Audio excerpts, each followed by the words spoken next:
Donc, l'exercice 27.4, qui est un grand classique de la combinatoire, hein, on va montrer qu'on est capable de compter le nombre d'applications strictement croissantes et le nombre d'applications croissantes. Alors, la question numéro 2 est beaucoup plus difficile que la question numéro 1. Alors, la question numéro 1, quel est le nombre d'applications strictement croissantes de 1P dans 1N? Eh bien, en fait, pour construire f de 1P dans 1N, strictement croissante,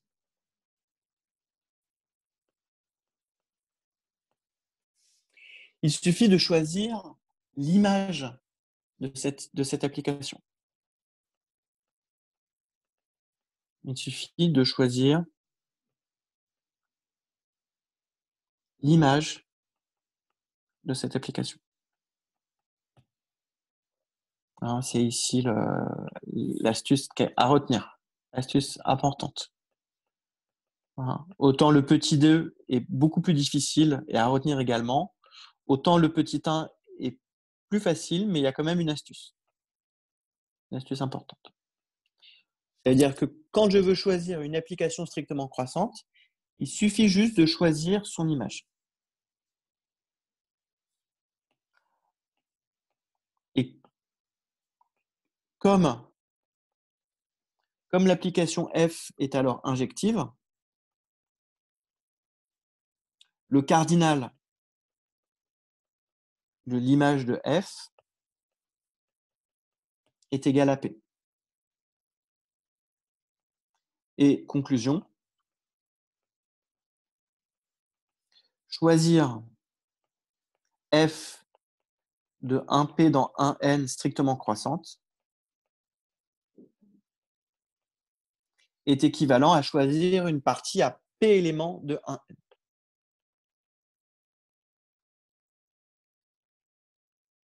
Il est équivalent à choisir une partie à p éléments de 1n. Hein, c'est ça qu'il faut retenir. Cette astuce. Et par conséquent, j'ai combien d'applications strictement croissantes? J'en ai p parmi n. Okay, conclusion.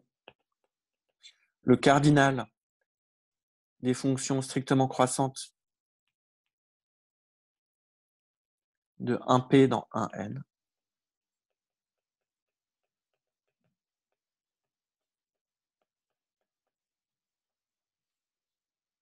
le cardinal de cet ensemble est égal à p parmi n.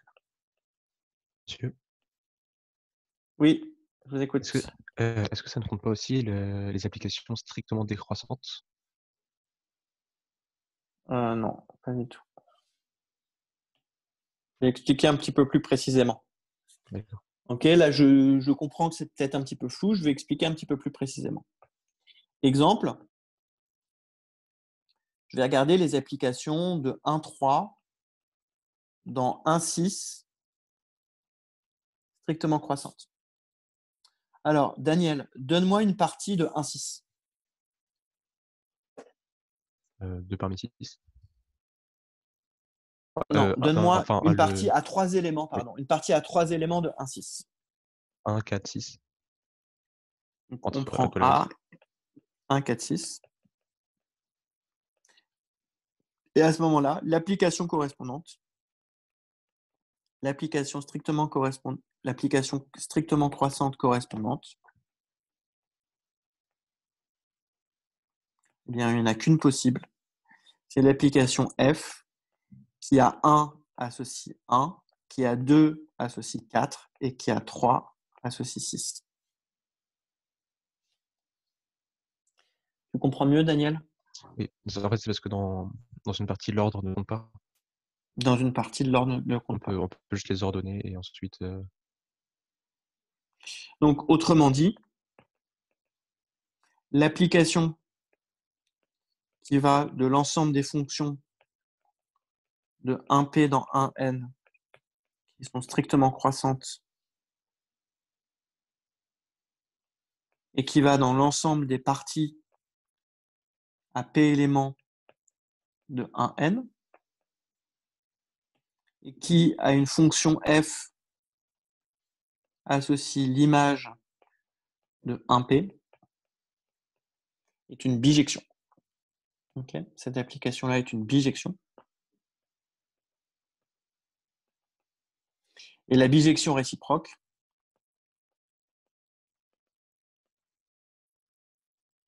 elle est un peu plus compliquée à définir.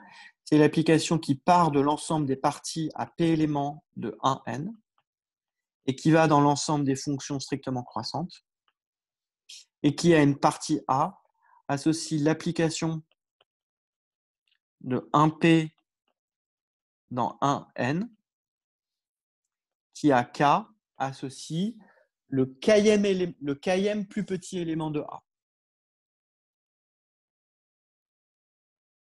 Le kème plus petit élément de A.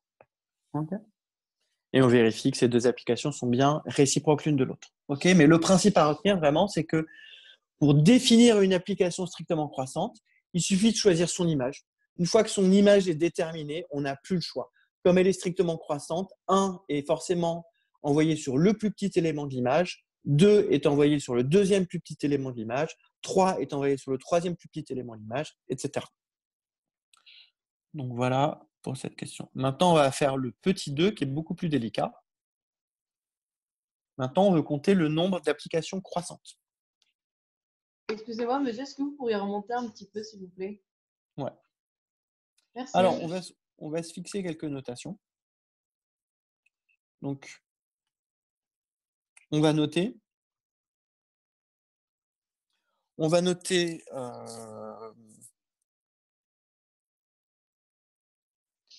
A indice Pn,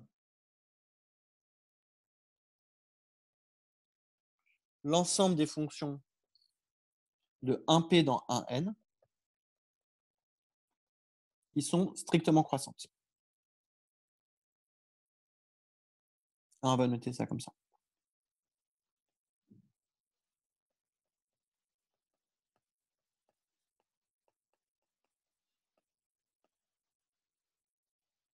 APN. Et on va noter A indice Pn avec juste une seule flèche. L'ensemble des fonctions, toujours de 1p dans 1n, telle que la fonction f est cette fois-ci juste croissante. Alors là, l'idée, c'est que il existe, c'est que A, Pn, l'ensemble des fonctions strictement croissantes, possède, entre guillemets, un plus petit élément.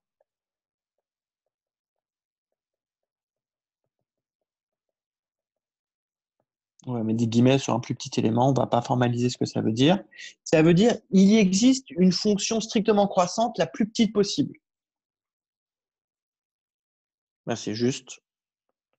C'est l'application de 1p dans 1n. Je suppose évidemment n, ici, doit être supérieur ou égal à p. Et bien l'application qui a k est aussi k. Okay, ça, c'est l'application strictement croissante la plus petite. Je vous rappelle qu'on a démontré que si phi de n dans n est strictement croissante, alors on va avoir que pour tout k, phi de k est supérieur ou égal à k. Une extractrice vérifie nécessairement cette relation-là. Donc là, on a un peu la même chose. Ici, si on va formaliser, pour tout, donc on suppose que n est supérieur ou égal à p, et alors on va avoir que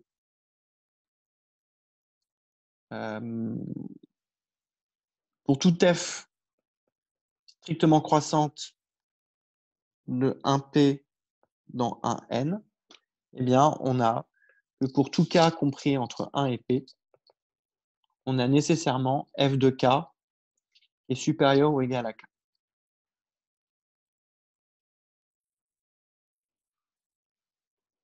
Donc, j'ai une fonction strictement croissante minimale. Alors, je ne sais pas comment on va pouvoir noter cette... Donc, on va la noter. Ça, on va la noter i. On va la noter iota.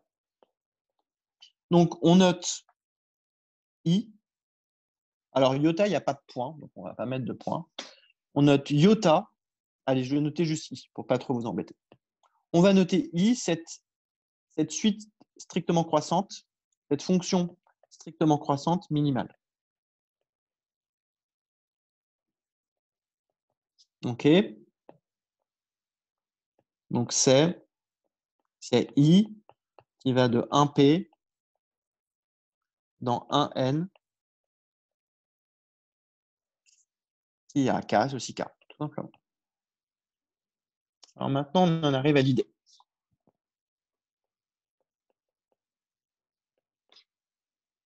L'idée, c'est que si f est croissante, alors, quand je rajoute un iota à f, j'obtiens une fonction strictement croissante.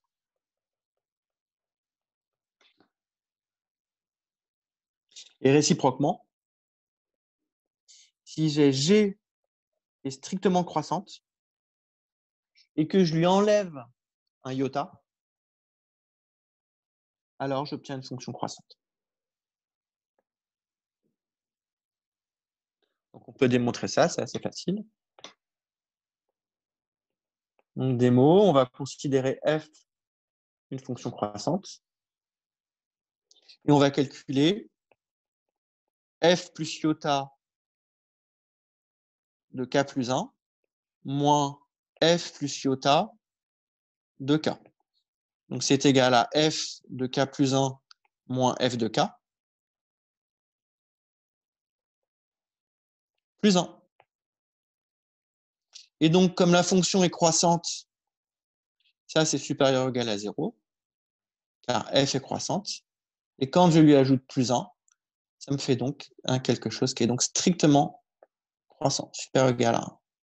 Donc, on a bien montré que si f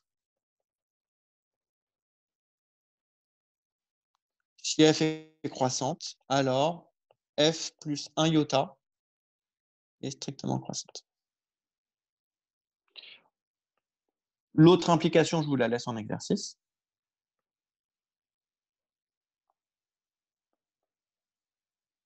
Maintenant, ce que je remarque, c'est or, si f est une fonction croissante de 1p dans 1n, alors f plus iota, ça va être une fonction donc strictement croissante, ça c'est ce qu'on vient de démontrer, qui part toujours de p. Et ici, le plus grand élément possible que pouvait prendre f, le maximum possible pour f, c'est forcément au dernier élément. On a f de p qui est égal à n dans le pire des cas. Une fonction qui est croissante et f de p est égal à n tout en haut. Et donc, si je rajoute iota à cet élément, je rajoute p. Et donc, ma fonction ici, elle va aller nécessairement dans p plus n.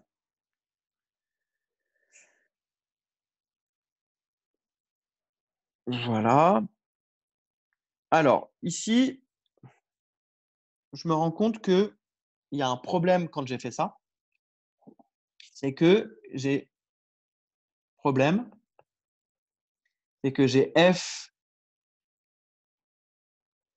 f plus iota évalué en 1 est égal à f de 1 plus iota de 1, c'est égal à f de 1 plus 1.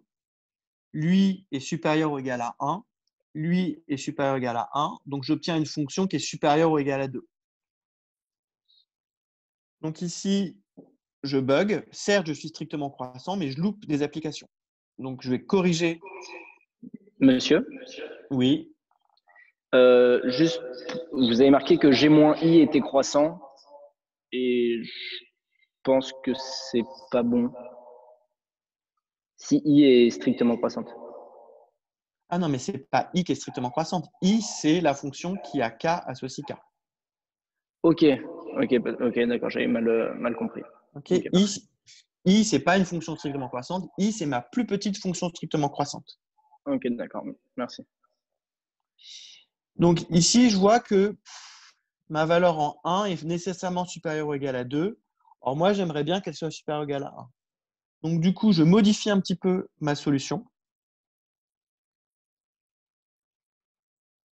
Et je vais faire comme ça. Je vais partir d'une application croissante et je vais lui associer une application strictement croissante.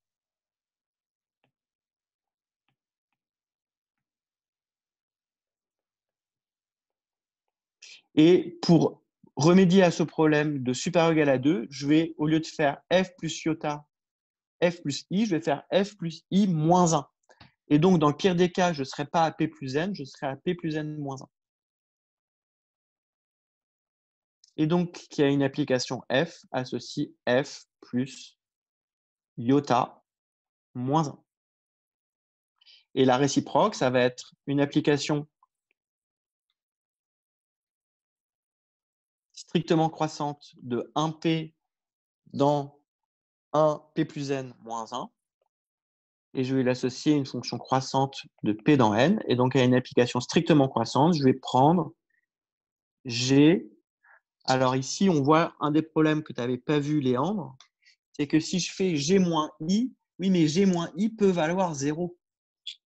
Parce que si j'ai g de 1 qui vaut 1, eh bien, je vais avoir g moins i en 1 qui va être égal à g de 1 moins 1, c'est-à-dire 1 moins 1, c'est égal à 0. Et ce n'est pas possible puisque mon application elle est censée prendre ses valeurs dans 1n. Donc, je rajoute 1. Et donc, ce que j'affirme,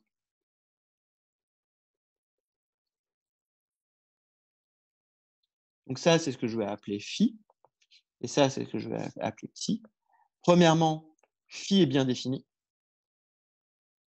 Donc, c'est plus ou moins ce que j'ai fait tout à l'heure. Ça veut dire que quand je fais ça, c'est bien strictement croissant. Alors, il faut montrer que c'est bien strictement croissant et que ça va bien dans les bons espaces.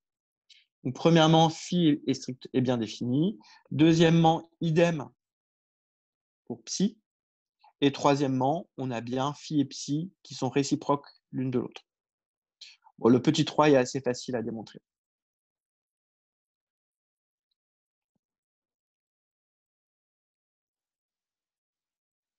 Et par conséquent, ils ont les mêmes cardinaux. Conclusion.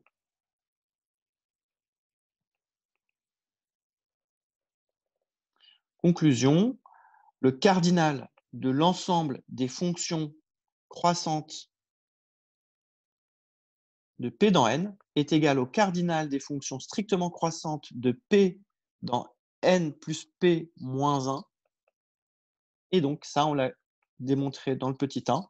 Ça va être P parmi N plus P moins 1. Voilà, donc plus subtil, mais on est capable de compter le nombre d'applications croissantes. Le nombre d'applications croissantes, c'est les fonctions croissantes de 1P dans 1N.